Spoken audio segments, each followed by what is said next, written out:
कमज़ोर दिल वाले इस वीडियो को अभी स्किप कर देना, क्योंकि मैं जो कहानी तुम्हें बताने वाला हूँ, वो बहुत ही ज़्यादा खौफनाक है। ये घटना तुम लोगों में से किसी के साथ कभी भी हो सकता है। तो आखिरकार ऐसा क्या हुआ उस लड़के के साथ, जिसने उसकी रातों की नींद उड़ा दी थी, उसका जीना हराम कर दिया था? ऐसा क्या हुआ? ये सब तुम्हें जानने को मिलेगा जब तुम वीडियो को एंड तक देखोगे। तो बने रहो वीडियो के एंड तक। तो देखो, ये कहानी है बिहार का एक ऐसा लड़का का, जो कि मेडिकल का तैयारी करने के लिए एक वो रूम ढूंढ रहा था। अब उस लड़के का असली नाम तो हम नहीं बता सकते हैं, क्योंकि उसने मना किया है। अब होता कुछ ऐसा है कि रूम ढूंढने में उसको बहुत ज्यादा परेशानी होता है, लेकिन काफी दिनों तक मतलब ढूंढने के बाद उसको एक ऐसा बिल्डिंग मिलता है जो कि पूरा खाली रहता है।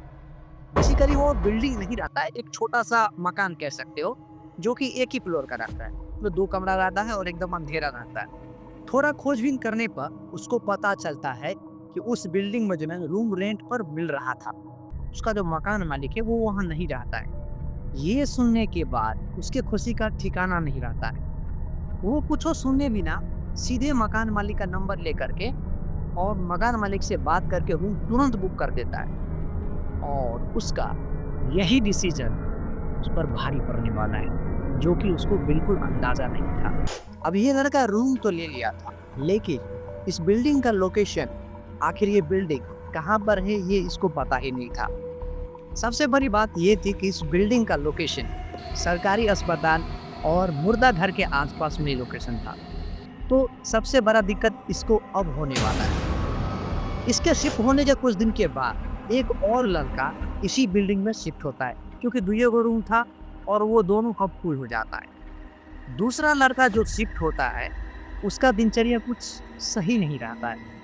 अंकल नोटिस करता है कि वो जब से रूम पे आया है, ये कहानी वो कुछ दिनों के बाद मतलब ऐसा स्टोरी में बताता है कि वो ऐसा ऑब्जर्व करता है कि वो लड़का जब से रूम में आया है, तब से उसके रूम में काफ़ी अंधेरा रहता है। वो ज़्यादातर बंदा अपना जो है सो लाइट वाइट बंद करके रखता है, साफ-सफाई का बिल्कुल ध्यान नहीं रखता है। मतलब कभी स्नान ध्यान भी नहीं करता है, पूजा-पाठ का तो दूर-दूर की बात है। मतलब समझ सकते हो उसका नेचर कैसा होगा। तो उस सामने वाला जो बंदा था उसका कुछ ऐसा नेचर होता है और ये मंगस का नेचर कुछ ऐसा रहता है। ये बंदा थोड़ा धार्मिक रहता है। ये पूजा-पाठ, ये अपना काम, अपना पढ़ाई-लिखाई सब कुछ एकदम प्रॉपर तरीके से साफ-सफाई सब कुछ का प्रॉपर ध्यान रखता है।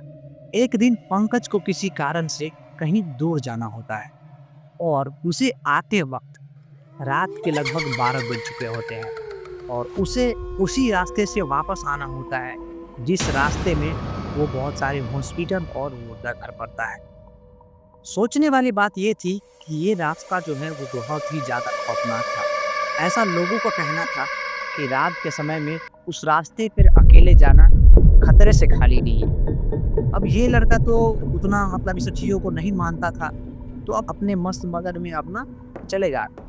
अब होता कुछ ऐसा है कि गर्मी का टाइम रहता है और अचानक इसको ठंडक वाली फीलिंग आती है। नॉर्मल ठंडक नहीं, कुछ ज़्यादा, जैसे ऐसा लगता है कि उसका जो शरीर है ना वो ठंड की वजह से चुभने लगा हो, इतना ज़्यादा ठंडक।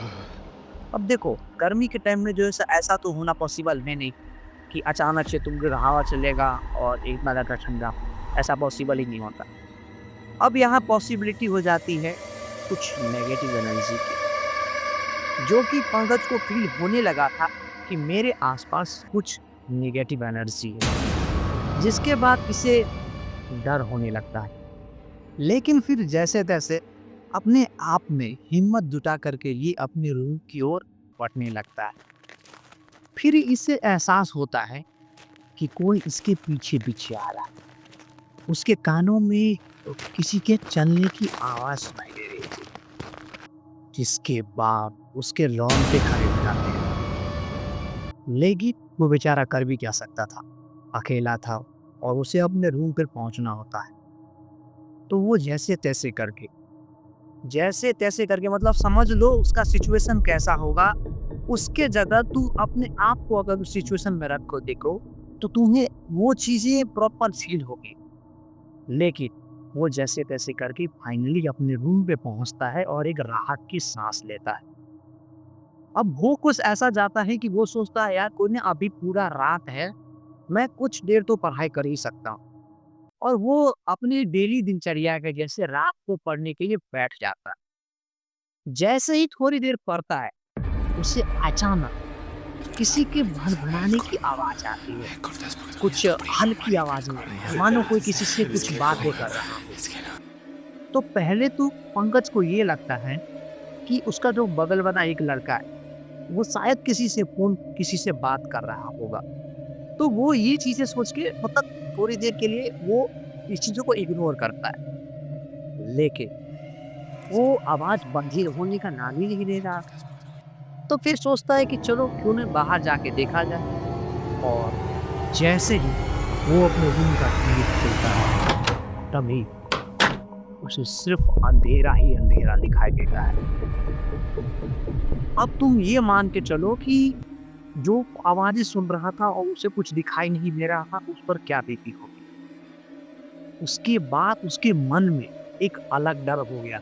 उसका शरीर काँपने लग गया था, क्योंकि अंधेरा से किसी को भी डर लगेगा। अगर चारों तरफ तुम्हारे अंधेरा हो और उस समय तुम्हें किसी की आवाज़ सब सुनाई दे रही हो, अजीब-सी आवाज़ घुघराने की, तो तुम्हारा भी फट के चौचर हो जाएगा। तो वही हुआ था पंकज के साथ। अब ये चीज़ें तो हो गई, फिर वो डर की वजह से जल्द से अपने रूम में जाकर के गेट बंद कर देता है। फिर उसके मन में ख़्याल होता है कि यार अब लेट भी काफ़ी हो गया है, तो मैं थोड़ा सो जाता हूँ। कल उठ कर के अपने डेली रूटीन के हिसाब से मस्त अपना सब काम करूँगा और प्रॉपर टाइम पे सारा काम मेरा हो जाएगा। तो आज मैं सो जाता हूँ। तो ये तो सिर्फ़ उसका बहाना। रियलिटी ये थी कि उसे डर के वजह से पढ़ने का बिल्कुल मन ही नहीं कर रहा था। वो सोना चाह रहा ताकि जैसे-तैसे करके ये रात बीत जाए। तो वो सोने के लिए चला जाता।